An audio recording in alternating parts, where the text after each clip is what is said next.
morning, viewers around the world. My name is Mark Godwin Iweajua, and I'm sitting in for my colleague and brother, Dr. Shegu Johnson, who is in another engagement today.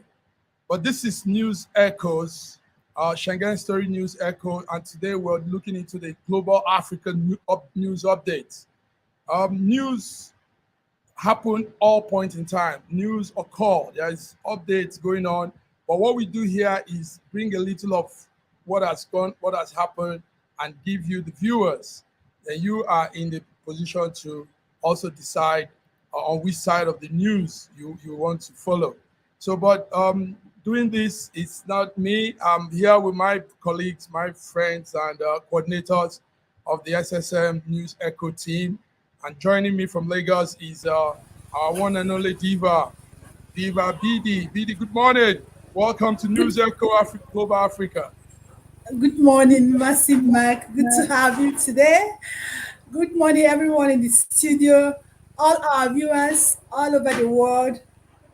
Thanks having you again today. Let's do it. Don't I miss Dr. Shegu? Yes, we miss Dr. Shegu. Dr. Shegu is somewhere having some good time. Also joining us from Abuja, the center of the power in Nigeria, on today's News Echo Global Africa is Dr. Osita. Dr. Osita, you're welcome, sir. Thank you so much, Matt Godwin. Good to see you. Yes. And I'm glad to be here. Thank you very much. So this is it, Wednesday, 19th April 2023, and we are running the News Echo Global Africa. Today, a lot of things have happened, a couple of days, and interesting things too. Right there in Adamawa. Adamawa is south of northeast of Nigeria. Northeast of Nigeria. Adamawa is a state, a beautiful state right there in the northeast of Nigeria. But Adamawa would have gone on fire because INEC agents were not doing, INEC didn't do too right there. We're seeing some very funny situation happening in Adamawa. Last time, a proclaimed winner for the election, the gubernatorial election, was called up. And along the way, we found out that it wasn't what it was. Dr. OC, you're close to Adamawa. What is this thing happening in Adamawa? What are we hearing? This person is announced this minute. Another person is announced the next minute. The wreck for INEC for Adamawa. That's one, I think he's called Hindu Yunusa. He is the wreck, and he stirred up a controversy on Sunday morning when he announced Aisha, the candidate of the All Progressive Congress, as the winner of the poll. A move that was not within his own constitutional giving authority. We know that the REC officer lacks that power to make that declaration. That power only resides with the returning officer that is appointed by INEC. So what do we have here, Dr. Osi? What's happening in Adamawa? It's still the APC impunity. Okay. I traveled to Adamawa myself, this season, and things have not been particularly good. The PDP presidential candidate is an Adamawa man, and APC wanted by all means to win the election in Adamawa. What they did was to use the same trick that they used to pull Obi out of the wings, to take put the pressure on the people to make sure that the real winner does not get the glory. But luckily, very luckily, the Adamawa people very strongly resisted it. They told the REC who came to announce the result to leave. They didn't give him audience at all. They didn't even let him speak. They almost beat him up. This is what people do when you insult them. They almost beat him up, and they took the time to create an opportunity for them to review it all together. INEC is in a mess. INEC is in shambles. INEC has messed up the name of the commission. INEC has messed up the country as a whole. INEC has messed up everything that we hold dear. So it is now left for INEC, to redeem itself. It's trying to create an opportunity, for them to get it right. But what they have done already, the mess that they have created already, is creating more, what you might call disalignment with the global community. So yes, Adamawa State became another of APC mess. They were bent on. They spent so much money. They spent billions of naira trying to get this out. But the truth about it is that the Adamawa people said no. Nigerians said no, because for those of us who traveled, to those parts, we saw what is called vehemence in refusal. They said no, and they meant it. My Godwin, they meant it. You need to see the energy. You need to see the brilliance of the people. They said no, and they stood with no. And luckily, what has happened so far is that the real winner has been proclaimed, and INEC is now calling all the officers in Adamawa to Abuja for reprisals and then things that could happen to them after that. So that's what it is for now. That's what it is. That's what it is. BD, you are in Lagos, and you're following this whole thing too as a news personality. What are you seeing? What's this very interesting thing? Let's take note that INEC doesn't know that such things could ignite real fire in the state. I mean, where you don't do things way the stipulated way it has been made to be, and just doing things. Imagine the man. Let's see those pictures there. The man, the IREC, the rec officer, the rec officer on your screen is the man on your right hand, and the one below, and that's the man that caused all the ruckus. Yunusa Ari he's supposedly the president electoral commissioner, rec, and he was the one that now proclaimed the lady on our left hand in the screen. The lady on the left is Aisha Dahiru. That's the candidate of the All Progressive Congress Party, APC. He just came and announced the lady as the winner of the gubernatorial election. Meanwhile, like Dr. C has said, the man at the top, that's the governor, Fintiri, was the one that actually won the vote. So, BD, what are you seeing from Lagos, Adamawa gubernatorial election, and this ruckus that INEC is creating there? What's your take on this? My take is that what INEC did in Adamawa was what they did in Imo State, was what they did on 1st of April 2023. They keep test running and they keep testing the patience of Nigerians. See, Adamawa is saying a different thing today now. It's because of the power of incumbency and the people of Adamawa. I'm telling you what happened in Adamawa. If it was to be in the south, there's nothing anyone can do about it. Aisha, APC candidate, would have still remained the governor. But the power of the North and the power of incumbency made this thing to turn around, and the real winner now got it. Now, my take is this. Yes, women will complain about women inclusive. Now, even if we want women inclusive, it shouldn't be the one that will emerge through a wrong and bad process. We don't want that as women, in as much as we want a lot of women to be in politics, in as much as we want women to be represented. We wouldn't want a woman that the process at which it would have been our joy that for the first time a woman is now a governor of state in Nigeria. It would have been a land breaking story. But the process that will bring you is what we don't support, is what we don't want. It is a slap on us. Do you understand? Now, another thing I saw happen in Adamawa that a lot of people are not even talking about is how our strong institution in Nigeria has been baptized. Now, if you look at what happened in Adamawa, when it happened, a director in DSS, was involved in DSS. Do you know what it means? A DSS. A DSS in Nigeria is like a number one touch of security, of getting things done right. Now, he was involved in the election rigging.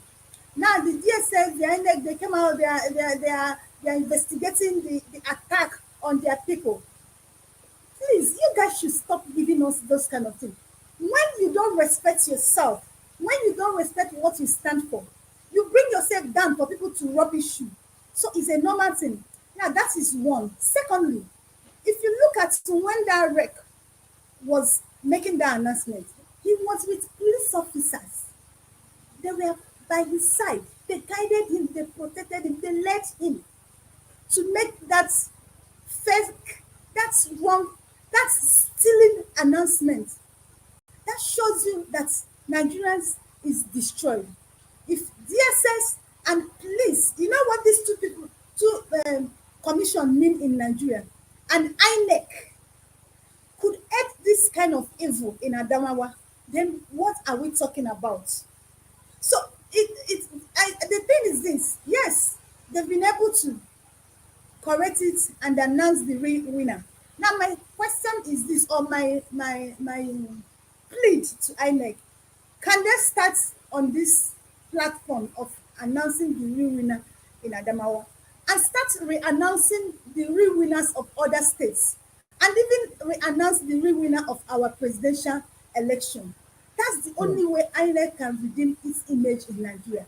If not, I think Nigerians should be thinking on getting another commission because INEC is gone and buried in Nigeria.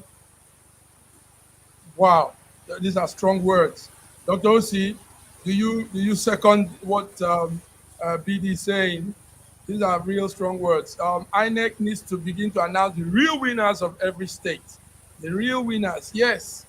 I mean, people voted something else. Something else was called up, and we just saw this in Adamawa. Adamawa is more like the a prototype of what INEC really does. You know, we're not.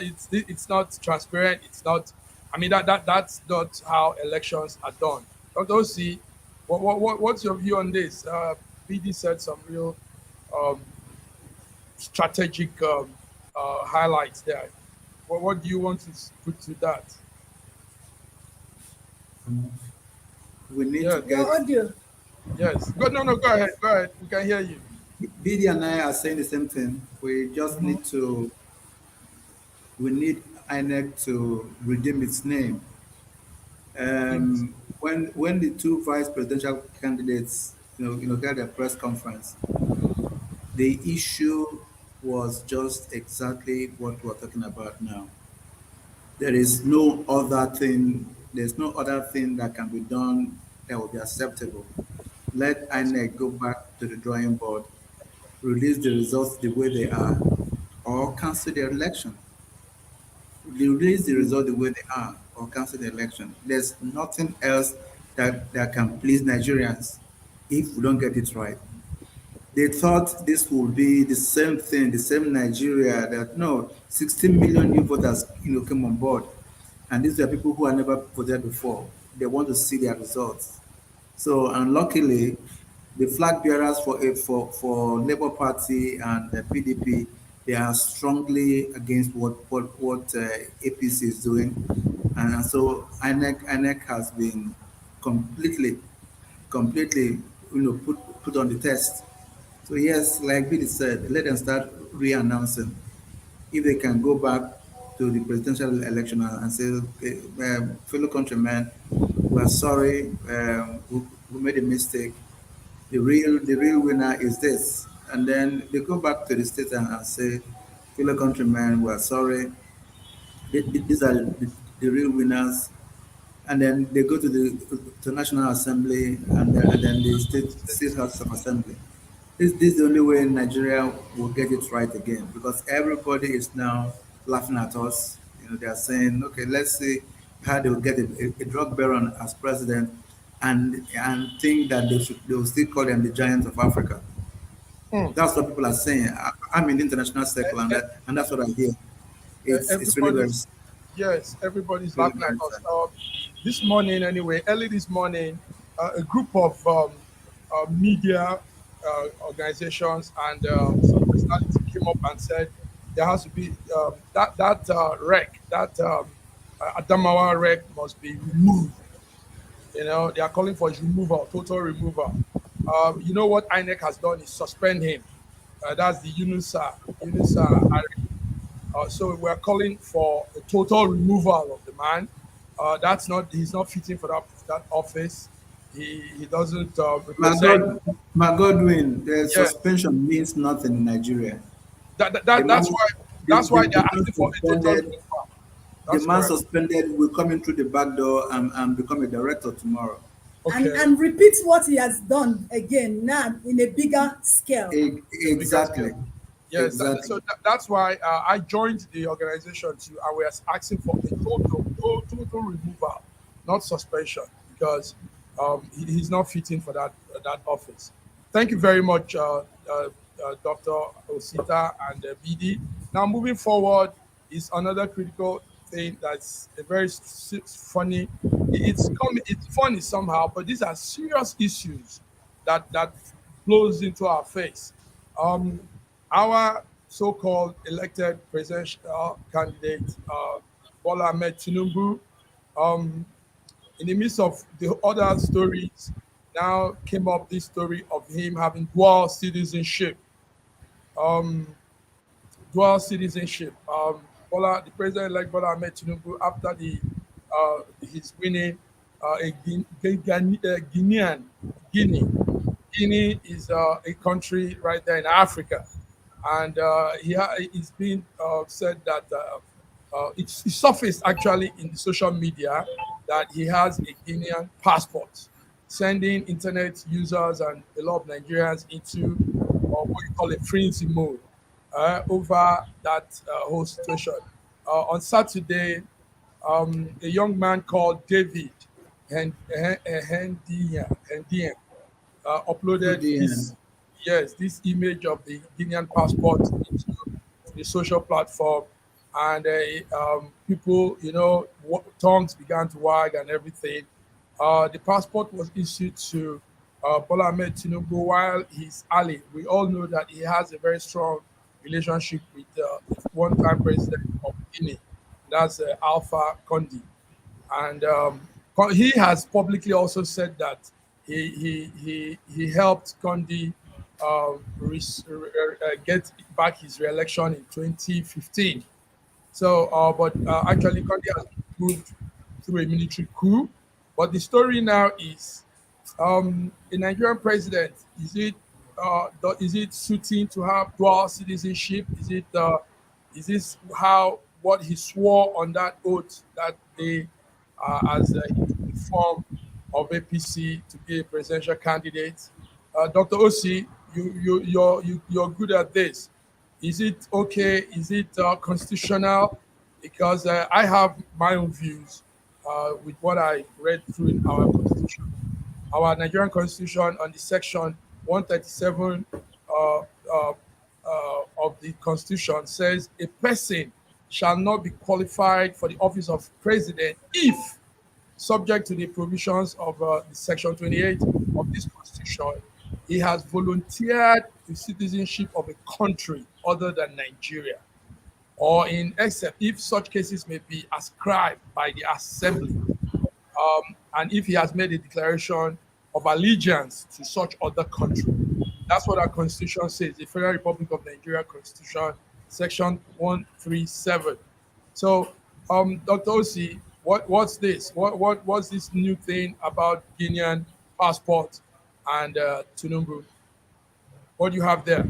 Let, let me explain the issue with dual citizenship. Okay. It says that you are fully a citizen of both countries. Mm-hmm. What it means is that you owe allegiance to two countries. What it means is that you can be in Nigeria and be serving in another country. You can actually be minister, you can be whatever it takes. So the issue that we're discussing now is very primary to our future. If somebody who has dual citizenship would even think about becoming president, it means that we have an issue on our hands. The issue we have on our hands is that we have a criminal who is saying that I can be here on top of the game and be serving in another country. He can actually be president and take us to war.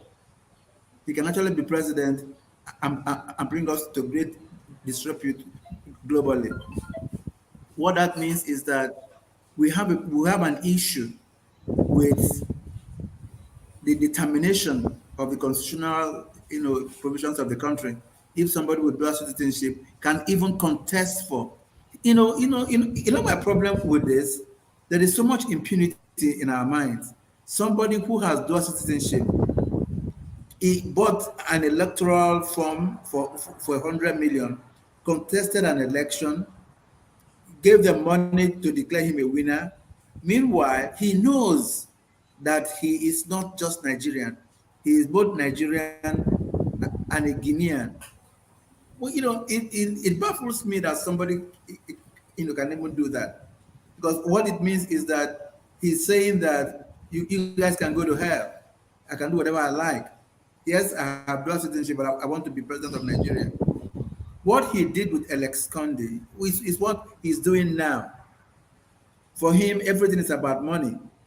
For him, everything is about doling out cash, to move the world around. The world is not like that. Not everybody, plays around money. He had given so much money for Adamawa State, what we just discussed now. So much money, you won't believe how much money it is. I'm not going to mention it. But all the same, this is exactly who he is, giving money to people to do whatever. He bought the citizenship. The dual citizenship cost him so much money. If you get to the details of all of it, what did he need it for? Dual citizenship allows you to be a criminal in one country and run to another country and be a free man. That's the point.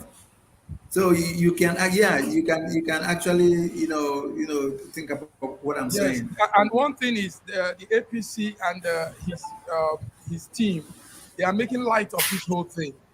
Like, I mean, what does this have to do with his presidency? What does this have to do with his victory? And they are not seeing that we look deeper into this. Is really serious. BD, My this is Godwin, serious. my Godwin, just one sentence. We are guilty. We Okay. are guilty. Nigerians are guilty, paying attention to these stooges of a man who has no value. Something happened yesterday that I saw that was unique. One journalist, global journalist, came and said that Festus Keyamo said that the Dutch citizenship was whatever, whatever. Dati Ahmed said, if Tinubu, if Shetima comments on the dual citizenship, then I can comment on it. I don't, Yes. I can't speak on issues raised by stooges of the presidential candidate. I am the vice presidential candidate, so I can't be referring to issues raised by these, these apprentices, the Agberus, of a political party. So that is what Nigerians should be doing. That's what our press should be doing. If our press is directly concerned about the conscience of the nation, which is what they are, they should not be giving prominence to the comments made by Festus Keyamo or Fani Kayode or what's his name, Bayo Adenuga. Dele No, Alake. exactly. So please, I stood with Dati Mohammed yesterday when he said it, and I'm very happy that he did.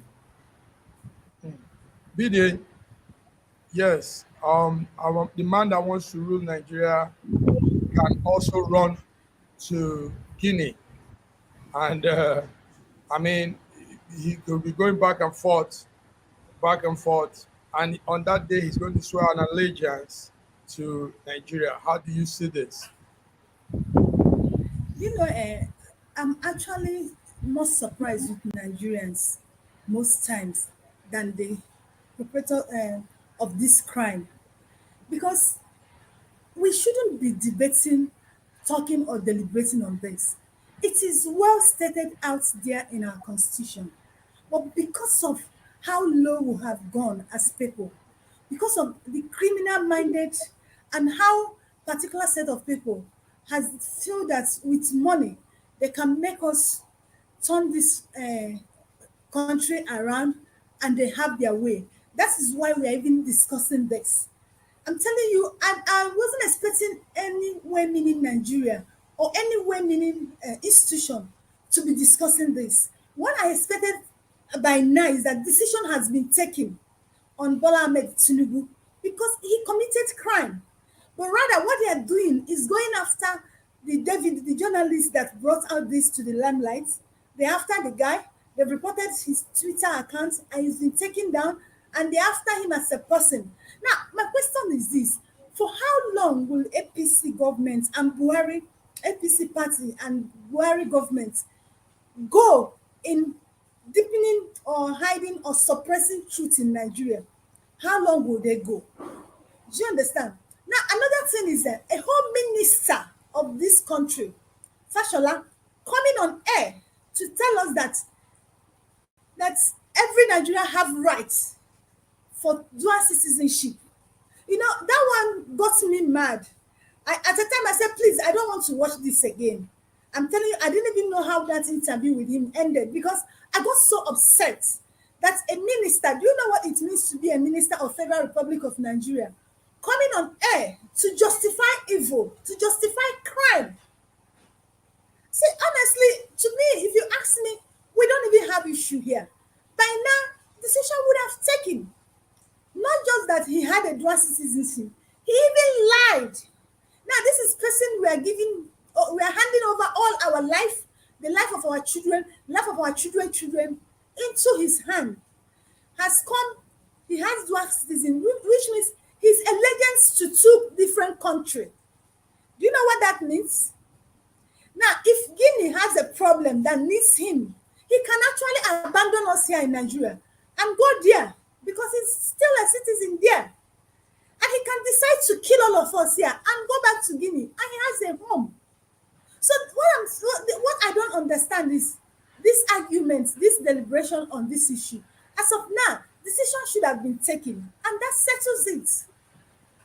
So now, decision should have been taken, and that settles it. Like what we said, the constitution is there, and the Federal Republic of Nigeria constitution says it clear, that I mean it's stated there with all those phrases. So that they are angry with the man that exposed this is that's funny because it's open. People know, we know. It's not the young media, the young journalists didn't even do much. All you just need to do is go to the internet and upload the picture because it's there. Once you're a citizen of any country, the informations, the uh, details are all open to the public. So hunting down whoever says it's ridiculous, and we need to really put this, begin to look for solutions to all of these everyday escapades that is being revealed about our so-called president-elect. Every day something new comes up. Every day something new comes up. I mean, when are we going to stop hearing of all these controversies and face some issues, some serious issues right there in Nigeria? We'll go on a break, gentlemen. Diva, we'll go on a break. There's still some news updates that will be following during the week. Um, the Prime Minister of a European country, that's Norway, visited Lagos, and we're getting some news from that. Also, we can't go without talking about Sudan, even though today is for Nigeria and some part of Africa. Sudan is in real turmoil. There's big crisis in Sudan. But we'll go on a short break, and when we come back, we'll talk saying this. Thank you. Till we come your way again.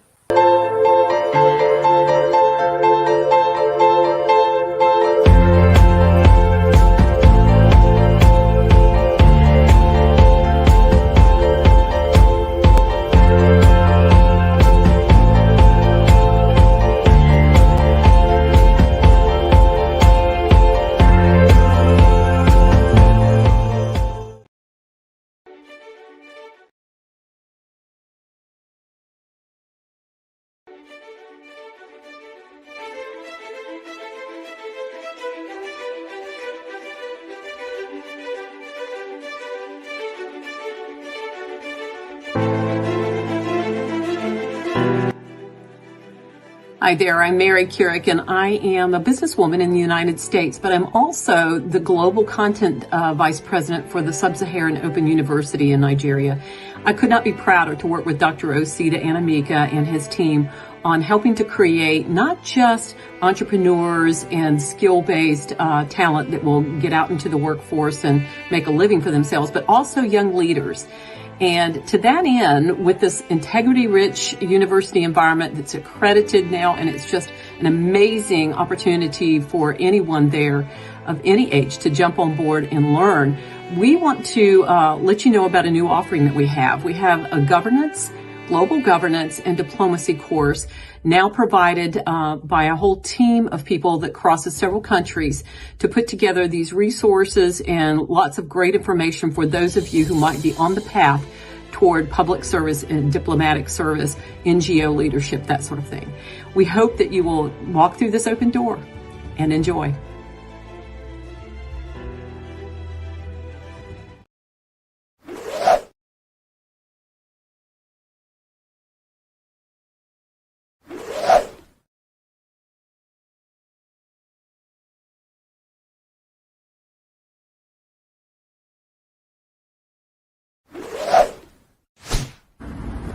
A year ago, I wrote a book titled The Final Solution, and I was trying to say to the rest of the world that there are challenges ahead.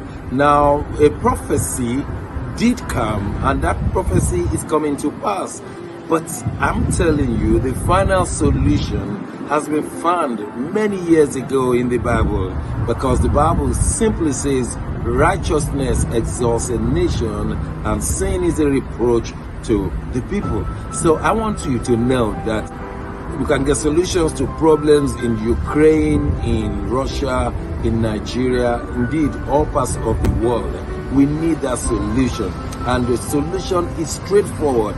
Please get a copy of my book. It's the Final Solution by Bishop Shegun Johnson, and you can find it in Kindle, in Amazon. Just type Bishop Shegun Johnson, The Final Solution. It will come. It's very, very small book you can read within 2 hours, but it contains the final solution. Do get a copy. Not getting it is doing disservice to humanity. Don't forget The Final Solution.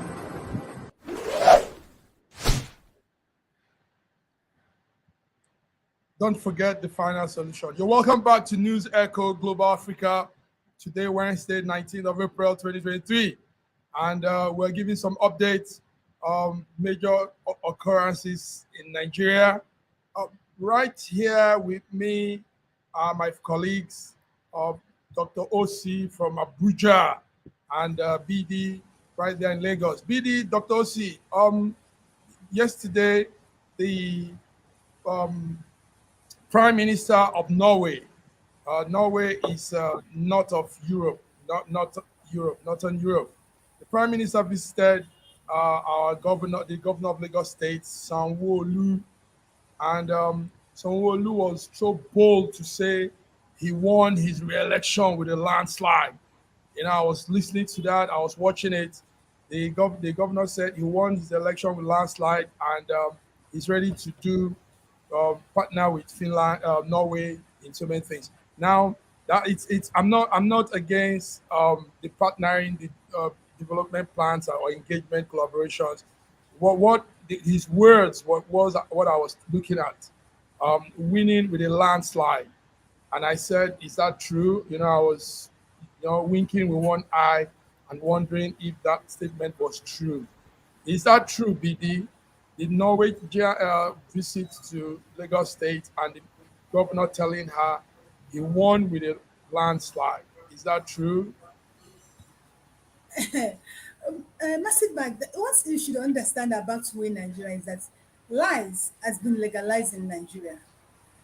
I might tell you that over the 7 years or 8 years, life has become part of our constitution. In constitution there are things that there are written and unwritten.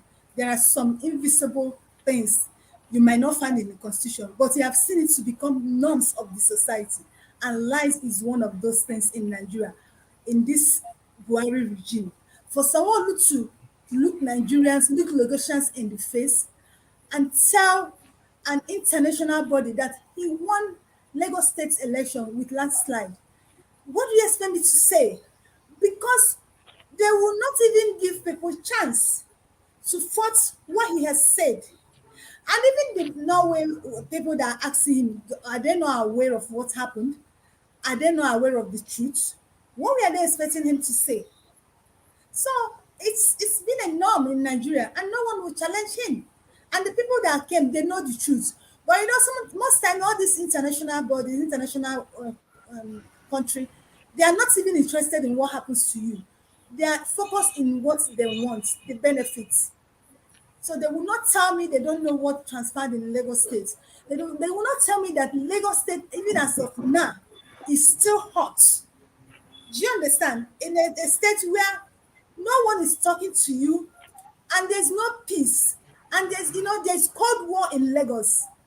So it shows that they are not even interested in you. They are not even interested in your well-being. Their focus is in what they want to get, what they are getting. As far as their target is made, that's your business. If you want to have peace in your country and your state, if you don't want, as far as they are making gain and they're achieving their aim, that's their own. As far as they are achieving their own, that's their own.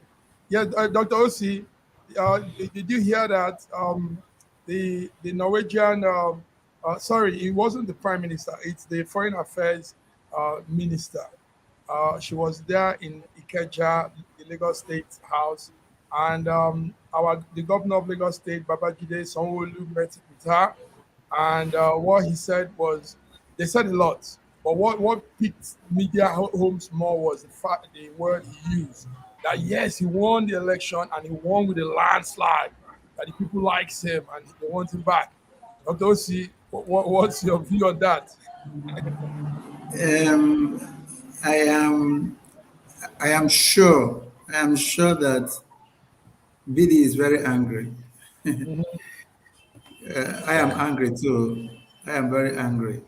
But the point is that no country cares about what you do in your country. No country. Not even next door, Cotonou, Benin Republic, despite the fact that they milk out of Nigeria.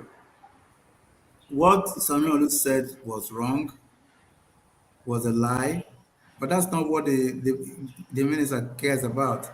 The minister has come to develop relationship with Lagos State for business, for income.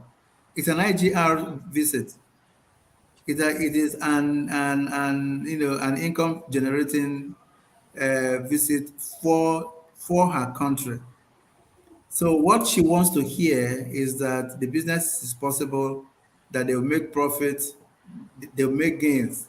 So the person who is at the helm of affairs, claiming to be a landslide victor, is part of the bargain. It's part of the advertising for Lagos State to make it look strong enough that the person who is at the helm of affairs is liked by the people. So there's going to be peace there while they do their business. Forgetting the fact that the people who do business in Lagos are the Igbos, and those are the ones who are going to create the flagship for Norway. Even when that happens, it's still Lagos State. So what the governor told the visitor is correct by way of advertising. You can't stop them from saying what they want to say. Only we Nigerians know whether that is true or not. We can actually say that to the what's it called, to the British ambassador to Nigeria, who is right here and playing around Lagos and Abuja. Diplomacy simply determines that these relationships are here because of what we say. What they think about us is their business, and they cannot tell us, they cannot determine for us how to live our lives. So yes, that's what we have. The visitor has heard that the governor of Lagos State won the election again by landslide. She's happy, and she's going to go back home to say to them, yes, where we're going is safe because the governor there is liked by the people. That's all. That's all. Well, we're going there is safe. Well, also welcoming to the screen, Dr. Godwin Ibe from Russia. Dr. Godwin, you're welcome. Welcome. You Thank you are so much. also. Thank you so much.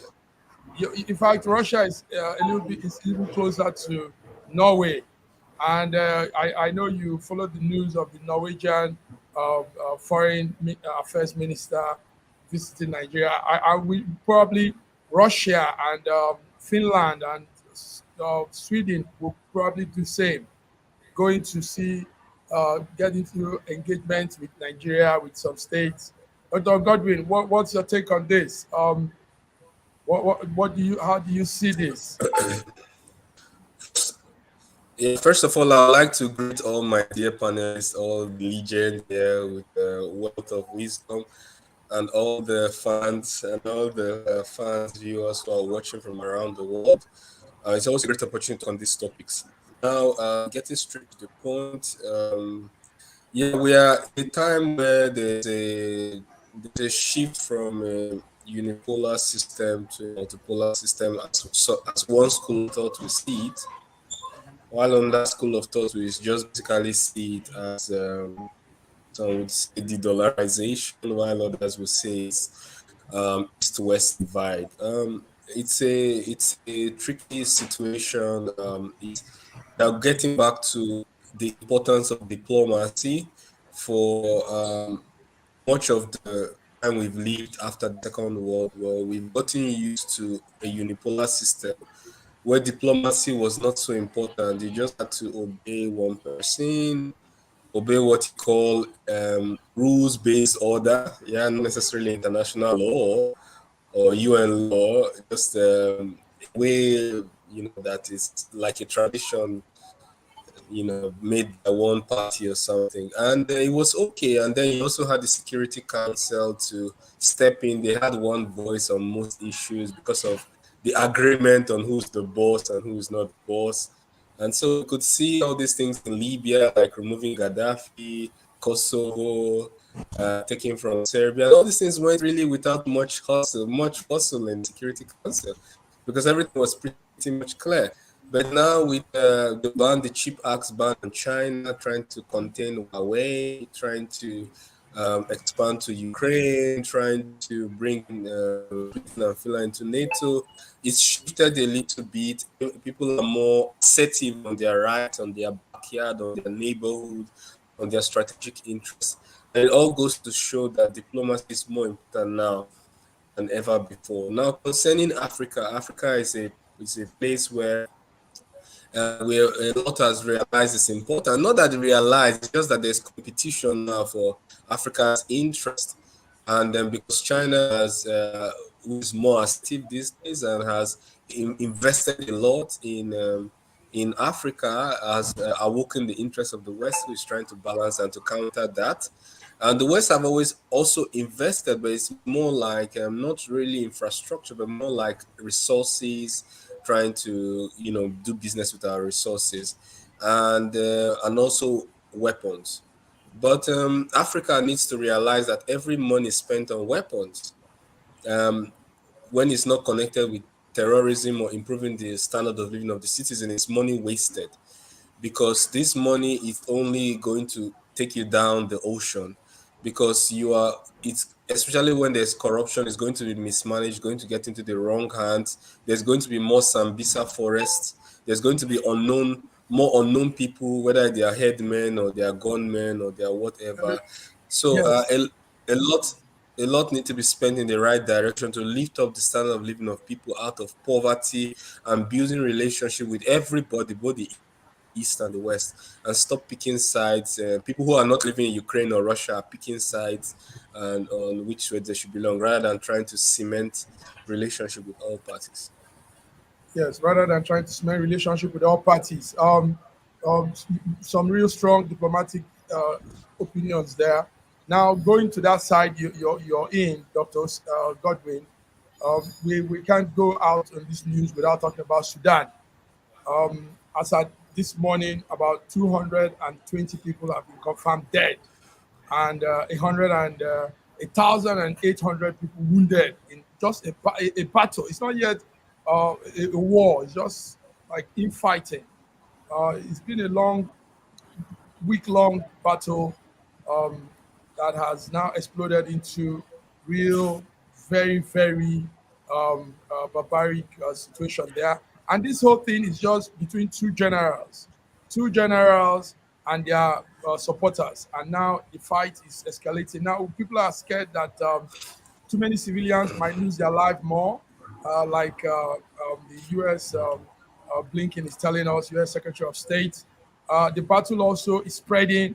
It's going to some regional corners, so they are afraid of some regional spillover, and it's not a good thing. It's not a good thing coming from Sudan.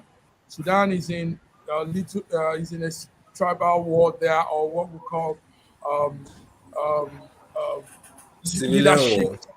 Yeah. Yes, clashes. The Civil war. clashes are going on. They've now started seeing airstrikes, artillery, heavy gunfire moving, and we know what has always happened in Sudan.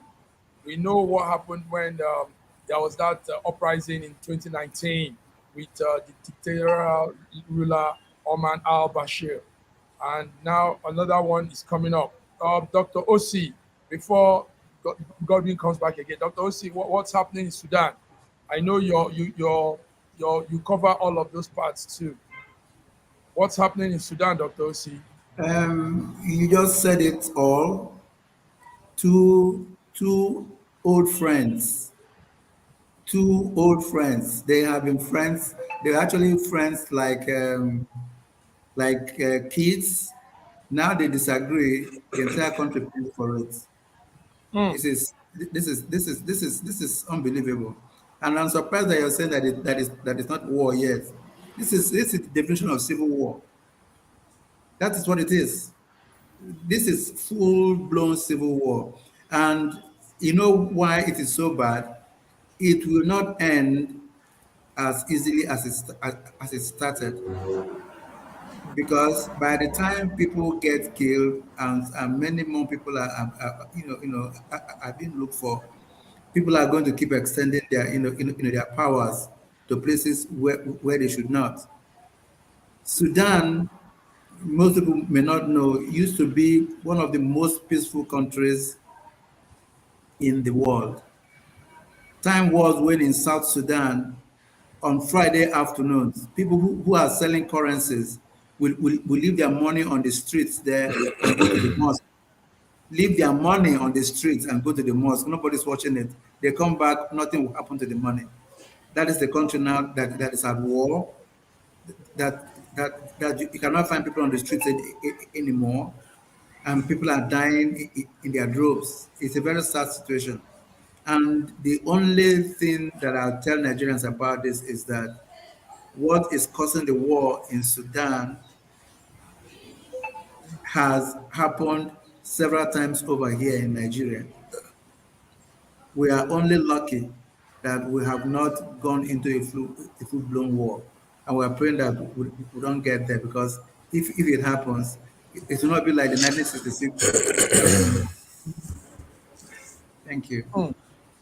Thank you very much. Yes, we are lucky in Nigeria, really. That's a very good one to say. What is happening in Sudan is has happened several times in Nigeria, but we are still at peace. Two generals fighting. Two generals fighting.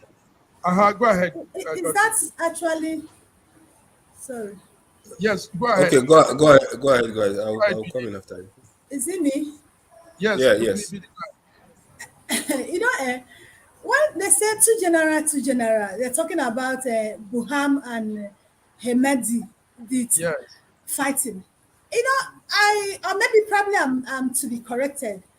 Yeah, this is what they've sold to us. These two generals fighting. But this is not actually about these people. It's actually about what they represent. The war in Sudan is between Russia and America, United States of America. But they're using these two generals to confuse people, to make it look more civil. It's the interest of Russia and interest of America that is actually causing the Yemen in Sudan. Now, if I was reliably informed, I was meant to understand that there is an agreement between Sudan and Russia. Now, my question is this. Now, the United States of America is like they just woke up to realize the land Russia has already broken in Sudan. Now, my question is this. What were they doing all this while? Why didn't they take that lead, that first step? Then they were there, and Russia has taken this first step, and now they realize they have interest here. They came in, trying to stop Russia from going forth with already concluded deal. So I want us to get this thing clear. You know, each time we present these two general, but behind these two general are these two mighty countries who are doing what is happening in Sudan. I start to be corrected, but this is what I know. Yes, and what very good. You actually even surprised me. Yes, by that, you actually surprised me by that assessment, because it's much of what I wanted to say. Sudan agreed on a Red Sea military base with Russia. It was like a month. I think it was March, right? And then some people are saying coincidentally there's a war after 1 month, after the deal has been finalized with Russia having a Red Sea military base. Well, you know, in geopolitics, coincidences are rare, you understand. But in other things, in this case, it's more spread out. Not just only Russia now. You have Egypt on one side, Saudi Arabia, UAE involved in this. And of course, you always have China whenever it has to do with loans, infrastructure development, and all of that. You also have them involved. But the international community really do not want this war. At least they are unanimous in the fact that that they would prefer a peaceful negotiation, a peaceful solution to this war, if I understand it correctly. Even though they're agitating, but they really do not want this war. I think there's a unanimous consensus on that. It's just that they don't have enough influence on the generals. While the general, the main head of the army, Sudan army, wants the integration of the rapid support forces into the army. But of course, his number two knows that once you integrate the rapid support forces into the army, he loses all his power, all his influence over the rapid support forces. So this is the main bone of contention. Both that integration of rapid support forces in the army are losing his power, the Russian military base, which they have agreed upon, and then the people all behind both the two generals in terms of recently we know Russian paramilitary Wagner was in Sudan. Yes, we know Sergei Lavrov also visited, our foreign minister also visited Sudan and concluded lots of deals. So they are all connected. There's no coincidence. But now, concerning what Dr. Osi said, there's a fundamental difference between us and Sudan. Yeah, well, there are some similarities. Sudan is Libya 2.0. It's not really Nigeria. I will call it Libya 2.0. the reason why it hasn't fully progressed into Libya 2.0 is because there's no way the Security Council is going to allow NATO due to Sudan what happened in Libya in terms of the no-fly zone in the aim Thank of you very much. Okay, in the aim of I'm looking at our okay. time here, Dr. Godi. Thank you very much. Good view. More some on a lighter mode, news were also happening by the corner yesterday. For those that follow football, I do sometime. We all know what happened with Real Madrid beating Chelsea to reach the Champions League semi-final. Real Madrid trashed Chelsea, and it was a very, very painful one. A lot of people were sobbing, people were crying. There were so many joke on it. Um, yes, 4-0 in the aggregate, bringing Yeah.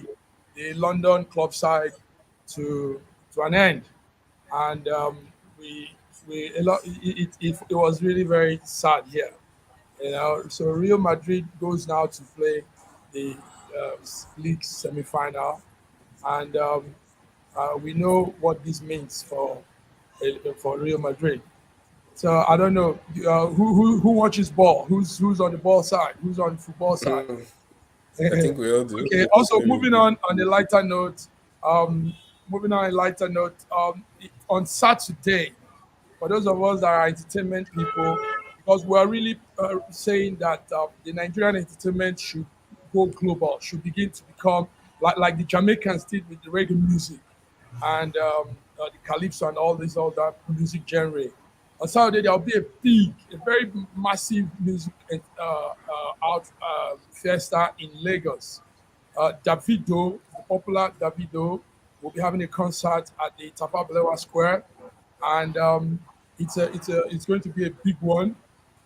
It's actually meant to quell the tension, the political tension in Nigeria.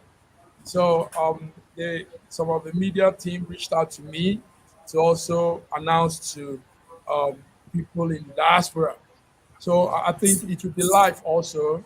It will be live on TV. BD, you're in Lagos. What do you have with Davido and TBS program? Davido, yeah, this picture, he was actually yesterday at the CP's office with his team to intimate him about the TBS coming concert. Timeless. Do you understand? Yes. It was the fine one. Lagosians are waiting for it. But I want to counter what you said. He said they are doing the concert to cool down the tension and the bitterness in Lagos State. Now, let me tell us what you. That was what they told me. That was what they said. Now, let me tell you. The Yes. problem of a black man is lack of talking, lack of discussion. Most problem we have is because we don't know how to discuss. We can't keep covering things, and that is what brings more problem, acrimony. So doing concert is good on its own, but it cannot solve the problem we have created over 2 months, over a month ago. Okay. The only way we Dr. can solve Dr. those Osi, problems is to talk. yeah, Dr. Dialogue. Osi, do you agree with that, Dr. Osi? To Yes. start music festival to calm the nerves of people. Yes, music concert like soccer quells Nigerians. It's going to be a unity concert. You will see it happen. We're not saying that it's going to solve the problem, but it's something that is being introduced to help douse the flame. The flame. It's not going to. It might not do as much as we expect, but yes, it's going to go a long way to help. Thank you very much, gentlemen. Please, we are sorry. Our time always, when it's fun, the time keeps running ahead of it. So on this note, I want to thank you for connecting. Thank our viewers for reaching out. This is News Echo Global Update, and I've been here with my colleagues, my friends, coordinators from all parts of the world. So till we come your way next week, thank you for tuning in. Stay tuned also on Friday as we come through. Bye bye.